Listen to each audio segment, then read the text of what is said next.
விடாமுயற்சி ஷூட்டிங்கில் கூட அஜித் சார்ட்ட சொன்னேன், நீங்கள் சிரிக்கும் போது எம்ஜிஆர் மாதிரி இருக்கீங்க சார்.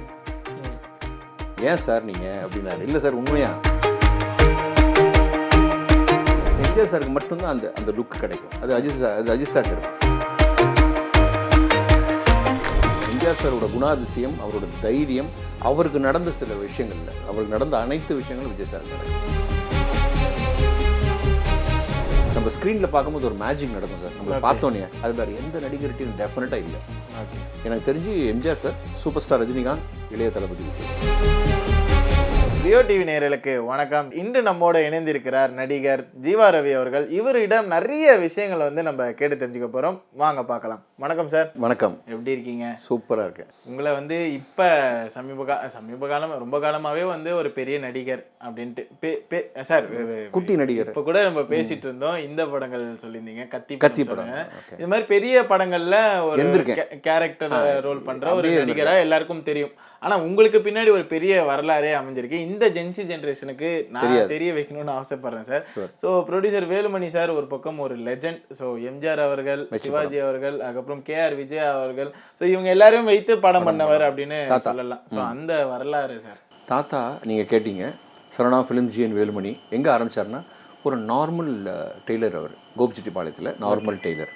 அண்ட் மோரோவர் அப்புறம் ப்ரொடக்ஷன் மேனேஜர் ஆகிட்டு ஒரு 4-5 பேரோடு சேர்ந்து முதல் படம் பண்ணுறாங்க, சொர்க்கவாசல் அப்படின்னு. படம் சரியாக போகலை. அதுக்கப்புறம் சரி தாத்தா தனியாக, அதுக்குள்ளே தாத்தாக்கு அந்த நட்பு ஏற்படுது. நடிகர் திலகம் அவரோட நட்பு கிடைக்குது. போய் பேசுகிறாங்க. அப்போ தான் பாகப்பிரிவினை உருவாகுது. பாகப்பிரிவினை படம் பார்த்துருப்பீங்களான்னு தெரியல, உங்கள் ஏஜில் என்ன பிறந்து கூட மாட்டீங்க. பட் இருந்தாலும் கிடைக்க மாட்டேங்க சார் அந்த மாதிரி ஃபிலிம்ஸ்லாம். நாங்களாம் கேள்விப்படும் போது அப்படி சொல்லுவாங்க, எங்கள் அப்பா அப்படி சொல்லுவார், எங்கள் சித்தப்பா அப்படி சொல்லுவார். ஆனால் நாங்கள் எங்கே போய் பார்க்கறது அப்படின்ற ஒரு கேள்வி இருக்குது. பட் அதை நீங்கள் அது இருந்தாலுமே அதை பற்றி கேட்குறீங்க பாரு. அந்த கேள்வி எனக்கு ரொம்ப தேங்க்ஸ், உங்களுக்கு தேங்க்ஸ் சொல்லணும். ஏன்னா இந்த ஜென்ரேஷன் அதெல்லாம் மறந்துருப்பாங்கன்னு தெரியல. நடிகர் திலகம் நடித்தார், ஒரு ஹேண்டிகேப்டாக அவர் நடிச்சிருப்பார். கை இப்படி வச்சுட்டு அதில் MR ராதா அண்ணன், TS பாலையா அண்ணன், SV சுப்பையாலேருந்து நிறைய பேர் நம்பியார் அண்ணன் எல்லாருமே நடிச்சிருப்பாங்க. ஸோ தாத்தாவோட கம்பெனி ஆர்டிஸ்ட். தாத்தாக்கு எப்பவுமே இவங்களாம் ரொம்ப ஃபேவரட்டான ஆர்டிஸ்ட். ஸோ தாத்தா அந்த படம் மிகப்பெரிய வெற்றி அடைஞ்சது. அதான் முதல் படம், கோபிச்செட்டிப்பாளையத்தில் ஷூட் பண்ண முதல் படம். அதுக்கப்புறம் உங்களுக்கு தெரியும், கோபிச்செட்டிப்பாளையத்தில் மினி கொடம்பாக்கமாக மாறிச்சு. ஸோ மணிவண்ணன் சார் படம், சத்யராஜ் சார் படம், சின்ன தம்பிலேருந்து எல்லாருமே. தாத்தா தான் ஃபஸ்ட். அது பாரியூர் அம்மன் கோவில் அங்கே இருக்குது. அங்கே தான் அந்த பிள்ளையார் கோவிலுக்குன்னு ஒரு சாங் இருக்குது. சிவாஜி சார் ஃபஸ்ட்டு அதை தான் ஃபஸ்ட்டு ஷூட் பண்ணாங்க தாத்தா. அதுக்கப்புறம் தாத்தா அது ஹிஸ்ட்ரி. அதுக்கப்புறம் வரிசை படங்கள் ஆச்சு. பணத்தோட்டம், பாகப்பிரிவினை, குடியிருந்த கோயில், படகோட்டி, வரிசையாக தாத்தாவோட படம்.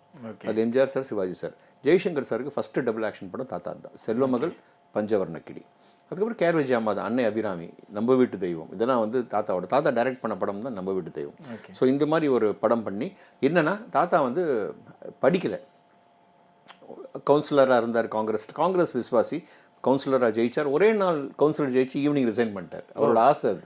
ஆனால் பதவி ஆசை கிடையாது. Okay sir. ஒரு அதனால் எங்களுக்கு கூட அப்படி இருக்கலாமோ தெரில, அந்த மாதிரி இல்லை. ரிசைன் பண்ணிட்டார். ரிசைன் பண்ணிவிட்டு படம் ப்ரொடக்ஷனில் இறங்கினாங்க. அப்போ என்ன ஆச்சுன்னா, அவர் பண்ண மிகப்பெரிய ஒரு தப்பு. ராஜ்குமார்னு ஒரு ஹிந்தி படம் இப்போ வந்துச்சு, பராசக்தின்னு ஒரு படம். ஆமாம் சார். ஹிந்தி மொழி போர், ஹிந்தி எதிர்ப்பு போராட்ட படம். அது ஹிந்தி எதிர்ப்பு போராட்டம் போது தான் ராஜ்குமார் படம் ரிலீஸ் ஆகும். தாத்தா என்ன பண்ணுச்சு, தமிழ்நாட்டில் ஓன் ரிலீஸ். ஆனால் தமிழ்நாட்டில் அப்போ ஹிந்தி எதிர்ப்பு போராட்டம் நடக்குது. மற்ற இடங்களுக்கு தாத்தா அதை கொடுத்துட்டாங்க அந்த படத்தை. இங்கே படம் இந்தி எதிர்ப்புனால படம் போகலை, டோட்டலாகவே போகலை. ஸோ அங்கே தான் நம்மளுக்கு அடி வாங்குச்சு. GN வேலுமணி என்ற ஒரு பெரிய சாம்ராஜ்யம் கொஞ்சம் கொஞ்சமாக சரிய ஆரம்பிச்சிது. அண்ட் கூட இருந்தவங்க நிறைய பிரச்சனை. தாத்தாவுக்கு நிறைய பிரச்சனை. அப்போ ராஜா மாதிரி இல்லை, பீக். நான் பிறக்கும் போது எம்ஜிஆர் சார் தான் எனக்கு ஃபஸ்ட்டு சக்கரை தண்ணி வைக்கிறாங்க. குழந்தைங்க சக்கரை தண்ணி வைப்பாங்களே, சந்திரோதயம் ஷூட்டிங், தாத்தாவோட படம் ஷூட்டிங் கேன்சல் பண்ணிட்டு எம்ஜிஆர் சாரும் பன்றிபாயமாக வராங்க. ஃபஸ்ட்டு சக்கரை தண்ணி எனக்கு அவங்க தான் வாயில், குழந்தையா. அதுக்கப்புறம் 6 வயசில் மறுபடியும் புரட்சி தலைவரை பார்க்குறேன். அப்போ என்னை கூப்பிட்டு சொன்னார், கை சப்புவியாப்பா அப்படின்னு கேட்டேன். சொன்னேன் ஆமாம் வேணாம்னார். என் மாதிரி பல்லு உனக்கு முன்னாடி வந்துடும் இந்த இது. ஸோ நான் கூட ஃபார் எக்ஸாம்பிள் விடாமுயற்சி ஷூட்டிங்கில் கூட அஜித் சார்ட்ட சொன்னேன், நீங்கள் சிரிக்கும் போது எம்ஜிஆர் மாதிரி இருக்கீங்க சார். ஏன் சார் நீங்கள் அப்படின்னாரு. இல்லை சார் உண்மையா அந்த ஒரு சிரிப்புக்கு ஒரு அழகு இருக்குது. அது எனக்கு தெரிஞ்சு 2 பேருக்குமே, அது அஜித் சாருக்கு ஒரு விதமாக, விஜய் சாருக்கு ஒரு விதமாக அவ்வளோ மேக்னெட்டிக் பவர். அந்த கள்ளம் கபடம் இல்லாத ஒரு நல்ல அருமையான ஒரு ஸ்மைல் விஜய் சாருக்கு இருக்கும். Beautiful smile. அதை பார்த்தா அப்படியே நின்றுடுவாங்க அந்த மாதிரி. அதே மாதிரி இந்த பக்கம் போனீங்கன்னா அஜித் சாருக்கு அவர் சிரிக்கும் போது உங்களுக்கு பார்த்தீங்கன்னா எம்ஜிஆர் சாருக்கு மட்டும்தான் அந்த லுக் கிடைக்கும். அது அஜித் சார்ட்டு இருக்கும். ஸோ எதுக்கு சொல்ல வரேன்னா, இவங்க எல்லாருமே ஒர்க் பண்ணிட்டோம். தாத்தாவோட சாம்ராஜ்யம் தான். அது நாங்கள் நிறைய கற்றுக்க வேண்டிய விஷயம். நாங்களாம் சின்ன பசங்க, எங்களுக்கு ஒன்றுமே தெரியாது. பெரிய பெரிய வீடு. நான் பிறக்கும் போது 7 கார் நிற்கும். மோத்திலால் நேருக்கு மட்டும்தான் அது நடந்துச்சு. எந்த வாசல் வழியாக அவர் போகிறார், எந்த வாசல் வழியாக அவர், அப்படி தான் தாத்தா வளர்த்துச்சு எங்களை. ஓகே. அம்மாலாம் எங்கள் அம்மா சித்தின்றது யாரும் இல்லை, சங்கர் கணேஷ் இருக்கார்ல, அவரோட ஒய்ஃப். என்னை வளர்த்தவங்க அவங்க. அம்மா, சித்தி, அப்புறம் எங்கள் மாமா சரவணன், அவரில் உயிரோடு இறந்துட்டார். அவர் பேரில் தான் சரவணா ஃபிலிம்ஸ் அந்த பேனர் பேர். ஸோ இதுதான் என் குடும்பம். என் தம்பி தெரியும் உங்களுக்கு, சித்தி பையன் ஸ்ரீ நடிக்கிறான், வானத்தை போல் விக்ரம்லாம் பண்ணான். அண்ட் இன்னொரு தம்பி வந்து கமல் சாரோட ராஜ்கமலில் இருக்காப்புல, மகேந்திரன், விஜய் டிவி மகேந்திரன் சொல்லுவாங்க, என்னோட ஓன் பிரதர். ஸோ இதுதான் ஃபேமிலி. என் பையன் டேரக்டர், அதுலேருந்து வந்தது தான் எல்லாம்.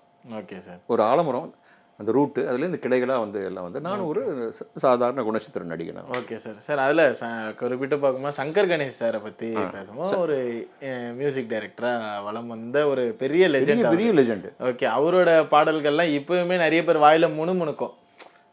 ஆமாம், நான் பெரிய ஃபேன் அவருக்கு. ஆமாம். அவரோட அந்த பயணம் எப்படி சார்? சூப்பர். ஏன்னா ஓ நெஞ்சே நீதான் பாடும் கீதங்கள் கேட்டிருப்பீங்க, பாக்யராஜ் சார் படம், சங்கர் கணேஷ் சார் மியூசிக்.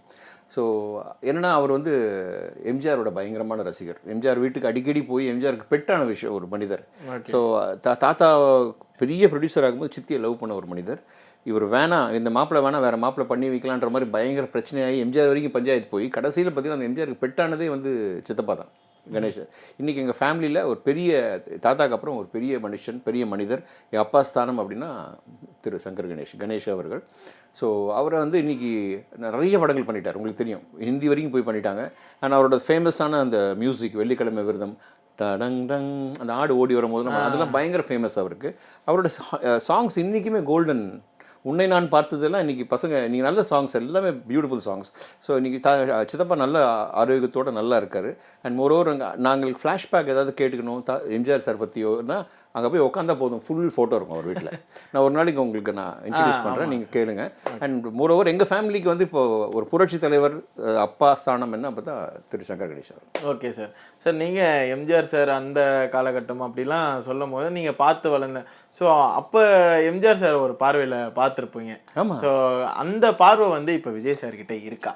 நான் சொல்கிறது என்னென்னா, எம்ஜிஆர் சாரோட ஆறான்றது அவரோட குணாதிசயம். எம்ஜிஆர் சாரோட குணாதிசயம், அவரோட தைரியம், அவருக்கு நடந்த சில விஷயங்கள்ல, அவருக்கு நடந்த அனைத்து விஷயங்களும் விஜய் சாருக்கு நடக்குது. ஓகே. அண்ட் அவருக்கு இருந்த அந்த தைரியம் விஜய் சார்கிட்ட இருக்குது. அண்ட் அவருக்கு இருந்த குணம் இருக்குது பாருங்கள், வெறும் மக்கள். எம்ஜிஆர் சாரை பார்க்கும்போது ஒரு வேஷ்டியை கட்டிட்டு வந்து இறங்கி களத்தில் வந்து மக்களை கட்டி பிடிச்சி ஒரு வயசான வந்தாலும் முத்தம் கொடுக்குறது, இது உண்மையாக கொடுத்துட்டு போய் கை கழுவுறது, வாயை கழுவுறதுலாம் கிடையாது, உண்மையாக. அதுதான் எம்ஜிஆர் மேலே இன்றைக்கும். நீங்கள் கிராமத்தில் போய் எம்ஜிஆர் இறந்துட்டாருன்னு சொன்னால் அடிக்க வந்துடுவாங்க. அந்தளவுக்கு உயிரோடு இருக்காருன்னு நினைக்கிற மக்கள் நிறைய பேர் இருக்காங்க. ஸோ அதனால் நான் விஜய் சாருக்கு அது இருக்குது. விஜய் சாருக்கு ஏன் அந்த சின்ன பொண்ணுங்க, காலேஜ் பசங்க அழுவணும், அவள் பார்த்துடணும். ஒரு பொண்ணு அழுவுது, ஈரோடுலாம் பார்த்தீங்கன்னா அவ்வளோ பேர் அழுதாங்க பாண்டிச்சேரியில். ஏன்னா அது அவுட் ஆஃப் லவ், அவர் மேலே அவர் அப்படி வச்சுட்டாங்க. அதான் சொன்னேன், எம்ஜிஆர் சாருக்கு அப்புறம் அந்த சக்தி, அது குணாதிசயம் வந்து இருக்கும். பர்சனாலிட்டி வேறு. எம்ஜிஆர் சார் பர்சனாலிட்டி சொல்லிட்டு முடி நல்ல கலர் வேறு, விஜய் சார் பர்சனாலிட்டி வேறு. பட் அந்த குணாதிசயம், அந்த இருந்த அந்த மக்கள் சக்தி இருக்குது பாருங்கள், எம்ஜிஆரோட வெர்ஷன். ஒருவேளை அவரோட ஆத்மாவை என்ன ஒருத்தரில் இந்த மாதிரி ஒருத்தர் வரணும்னு அவரும் ஆசைப்பட்டிருக்கலாம். எம்ஜிஆருக்கு அப்புறம் இந்த மாதிரி ஒருத்தர் வரணும்னு ஆசைப்பட்டிருக்கலாம். ஸோ அது Vijay sir. Okay sir. Sir நீங்கள் ஒரு பெரிய கட்டமைப்பு, வேலுமணி சார்லாம் வந்து அந்த காலத்தில் ஒரு பெரிய ஆளுமை அந்த ஒரு மனிதராக இருந்தார். ஸோ இங்கே நடிகர்கள், இந்த மாதிரி கலைப்பயணத்தில் இருக்க நடிகர்கள் தொடர்ச்சியாக வந்து ஜென்ரேஷன் கடந்து வருது இல்லையா சார்? ஸோ அப்போ அவங்களுக்கு உங்கள் மீது வந்து நிறைய பாரம் இருந்ததா சார்? ஏன்னா அவங்க இது பண்ணிட்டாங்க, நம்ம சைட்லேருந்து ஏதாவது பண்ணணும் அப்படின்ற ஒரு பாரத்தோடையே இருக்காங்க அப்படின்ற மாதிரி ஒரு பக்கம் கேள்விகளாக இருக்குது. அது எப்படி சார் பார்க்குறீங்க? இதுக்கு பெரிய எடுத்துக்காட்டே வந்து இங்கே பாருங்கள், ஃபோட்டோவில் இருக்கவர் தான் பெரிய எடுத்துக்காட்டு. ஏன் சொல்கிறேன்னா, நீங்கள் வாரிசாக மட்டும் இருந்தால் பத்தாது. ஓகே. பெரிய நடிகரோட வாரிசுன்னு சொல்லுவாங்க. ஆனால் நாங்கள் வளர்ந்தது எல்லாமே பெரிய நடிகர் வீட்டில் தான். ஓகே. நான் வளர்ந்த ஸ்கூல்லேருந்து வந்து நேராக நாகேஷ் வீட்டில் தான் போய் விளையாடுவோம். நாகேஷ் சார் வீட்டில் எங்கள் வீட்டுக்கு பின்னாடி சந்திரபாபு சார் வீடு, அங்கே கொஞ்சம் நேரம் இருப்போம். நீங்கள் சொன்ன மாதிரி கேஆர் விஜய் அம்மா வீட்டில் இருப்போம். இப்படி டிஎஸ் பாலையண்ண வீட்டில் இருப்போம். சமீபத்தில் ஒரு பையன் இருந்தார், ரகுன் இருந்தார். ஸோ இப்படி தான் எங்கள் ஃபேமிலி. சினிமாவில் தான் நாங்கள் வளர்ந்ததே ஃபுல் அண்ட் ஃபுல்.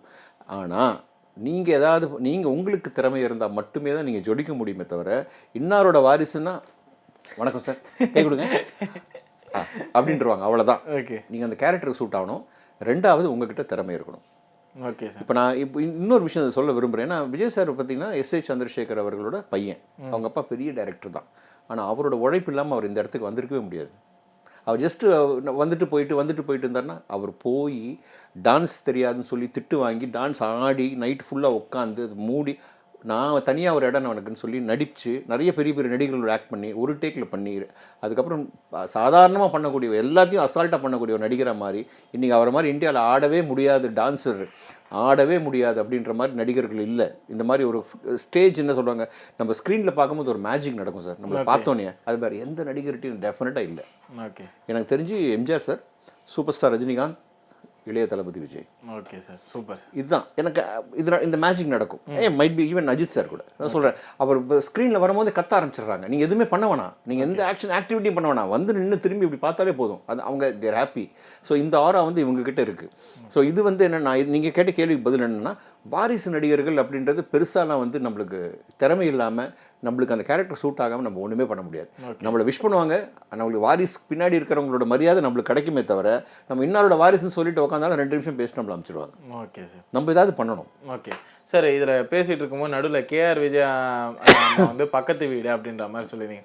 நான் ஒரு சில செய்திகள்லாம் பார்க்கும்போது நிறைய வரலாற்று ரீதியான இன்டர்வியூஸ்லாம் போகும்போது என்ன சொன்னாங்கன்னா, கேஆர் விஜயா அவங்க வந்து ஷூட்டிங்கே ஹெலிகாப்டரில் தான் வருவாங்க அப்படின்ற மாதிரிலாம் நிறைய விஷயங்களை கேள்விப்பட்டிருந்தோம். கேஆர் விஜயா அம்மாவோட ஹிஸ்ட்ரி ஒன்று எடுத்திங்கன்னா, படமாகவே எடுத்துட்டாங்கன்னு நினைக்கிறேன், வந்துருச்சுன்னு நினைக்கிறேன். அந்த மாதிரி ஒரு ஹிஸ்ட்ரி. அவங்க எங்கே ஆரம்பித்தாங்க, ரொம்ப கஷ்டமான ஒரு சூழ்நிலையில் ஆரம்பித்து ராணியாக வாழ்ந்தாங்க, பிரின்சஸ் அவங்க. ஆமாம், எல்லாமே. ஆனால் இதெல்லாம் சும்மா, இதெல்லாம் நான் சொல்கிறேன், கொஞ்சம் 10 ஏகப்பட்ட பேர் ஊதி விட்டுருவாங்க. ஹெலிகாப்டர் ஒரு வாரம் 2 தடவை வந்திருக்கலாம், அதாவது காரணங்கள் இருக்கலாமே தவிர, பட் அவங்ககிட்ட ஹெலிகாப்டர்லாம் இருந்தது. அவ்வளோ பணம் வந்து அதான் சொல்லுவாங்க, ஒரு படத்தில் பார்த்தீங்கன்னா யானை போய் மாலை போடும், அவங்க தான் ராணின்ற மாதிரி, அதுதான் அவங்க லைஃபு. ஓகே, இன்னொரு விஷயமும் சார், இருக்கிறதுலே வந்து ஹீரோயினாக வந்து ரொம்ப சேஃப்டியாக இருந்தது கேஆர் விஜயா அம்மா. அவங்கள தான் இப்போ வரைக்கும் சொல்லிட்டு இருக்காங்க. அது எதனாலன்னு தெரியல. ஏன்னா மற்ற நடிகைகளுக்கெல்லாம் நிறைய பாதிப்பு சினிமாவில் வந்து இருந்தது, ஆனால் இவங்களுக்கு பர்டிகுலராக வந்து எதுவுமே கிடையாது அப்படின்ற மாதிரி. உண்மைதான். ஏன்னா கேஆர் விஜயா அம்மா வந்து வந்த பாதை எந்த மாதிரி ரொம்ப கடினமான ஒரு பாதை. பட் அவங்களுக்கு வந்து அந்த பணத்தோட அருமை வேல்யூ தெரிஞ்சது, அந்த சினிமாவோட வேல்யூ தெரிஞ்சது. சினிமா வந்து தெய்வமாக நினைச்சாங்க அவங்க. ஃபார் எக்ஸாம்பிள் சொல்கிறேன், ஒரு அம்மன் வேஷம் போடுறாங்க, கருமாரி அம்மன் இல்லை அன்னை அபிராமி இல்லை நம்ம வீட்டு தெய்வம் போடுறாங்க, அம்மன் வேஷம் போடும்போது அவங்க உண்மையிலேயே விரதம் இருப்பாங்க, உண்மையிலேயே சாமி கும்பிடுவாங்க. இப்போ நிறைய நடிகர்கள் அதை பண்ணுறாங்க, ஆக்ட்ரஸ் நிறையா பண்ணுறாங்கன்னு நம்ம கேள்விப்படுறோம். பட் அந்த அம்மா அவங்க பண்ணும்போது அவங்க தான் ஆரம்பித்து வச்சது, அவங்க தான் ஸ்டார்ட் பண்ணது, அவங்க தான் அந்த இன்ஸ்பிரேஷன் கொடுத்தது. ஸோ அவங்க வந்த பாதை வந்து கடினம். அதனால் அவங்க என்னென்னா சேவிங், பணம் நம்ம சேவ் பண்ணி வச்சுக்கணும். சினிமான்றது நிரந்தர சம்பளம் நம்மளுக்கு கிடையாது. இப்போ எனக்கு இருக்குது, இந்த மாதம் நான் வந்து 1 லட்ச ரூபா சம்பாதிக்கிறேன்னா அடுத்த மாதம் 50,000 ரூபா வரும். ஓகே, அதனால் அந்த அம்மா வந்து உஷார் என்ன பண்ணிட்டாங்க, சேவிங்ஸு என்னென்ன பண்ணணுமோ பசங்களுக்கு சேஃப்டி பண்ணி, ஃபேமிலிக்கு சேஃப்டி பண்ணி கரெக்டான லைஃப் இருந்துட்டாங்க. அதனால் அவங்க வந்து உஷாராக இருந்ததுனால தான் கொஞ்சம் காஷனோட ஜாலியாக நம்ம வந்து ஒன்றே வந்தால் பார்த்துக்கலாம் அப்படின்றவங்க நிறைய பேர் கஷ்டப்பட ஆரம்பித்தாங்க. ஸோ இவங்க கரெக்டாக இருந்ததுனால எல்லாமே கரெக்டாக இருக்குது. ஓகேங்க சார். சார், இவ்வளோ நேரம் நிறைய இன்ட்ரெஸ்டிங்கான பதில்களை கொடுத்துருந்தீங்க. அதுக்கு first of all thank you sir. Thank you sir. உங்களுக்கும் நேயர்கள், பிரயோ டிவி நேயர்கள் அனைவருக்கும் என்ன சொல்லுவாங்க, லேட்டாக சொல்கிறேன் பட் இருந்தாலும் சொல்கிறேன், நியூ இயர் புத்தாண்டு வாழ்த்துக்கள், பொங்கல் வாழ்த்துக்கள், அண்ட் கூடிய சீக்கிரம் நிறைய நல்ல நாட்கள் வரும். நன்றி.